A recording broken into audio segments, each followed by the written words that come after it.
আজ সন্ধ্যায় ঘটে গেল আজব একটি ঘটনা। এক ভ্যান চালক সারাদিন কর্ম শেষে একটা কাঁঠাল কিনে ভ্যানে রেখে চা খেতে যায়। চা খেয়ে এসে দেখে 4-5 জন মিলে কাঁঠালটা খেয়ে শেষ করে দিছে। তিনি আহাজারি করে তার জরিমানা চায়। দেখেন যুগ জামানা কেমন হয়ে গেছে। তার কাঁঠাল তার ভ্যানের উপরে ভেঙে কেটে খেয়ে শেষ করে দিছে। এমন ভ্যানের সাথে যে তেলের বোতল ছিল সেই তেল দিয়ে সে আটাটাও না ভাই কাঁঠাল দাম দিনি কাঁঠালের দাম দেন না তা কাঁঠাল খাচ্ছেন বুঝেনি আরে ভ্যানে পরে এখানে ছিল তো আমরা খাচ্ছি পাকা কাঁঠাল পাকা কাঁঠাল এটা কান দিছে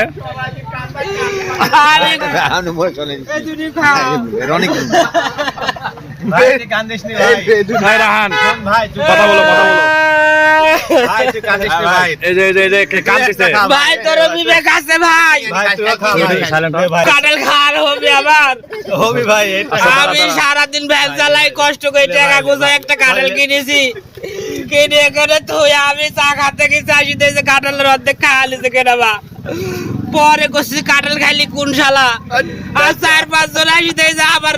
জোর করে কাঁঠাল খাচ্ছে একটা কাম যে আপনি যে কাঁঠালগুলো খাচ্ছেন তা না কাঁঠাল কি আপনি কিনেছেন না কাঁঠাল কিনেন নি এমনি এখানে ভ্যানে উপর পাইছেন না খাওয়া শুরু করছেন দেখেন জনগণ দেখেন আপনারা এখানে সকলে আছেন এইভাবে খায় লেছে কাঁঠালে যে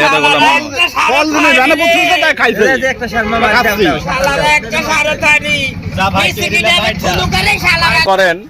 যে কাঁঠালটাই ভ্যানালা মগের বন্দুক রে ভাই এইভাবে কাঁঠাল খাতে হবে আমার কোয়া নাই বুলা নাই মনে হচ্ছে বাপের কাঁঠাল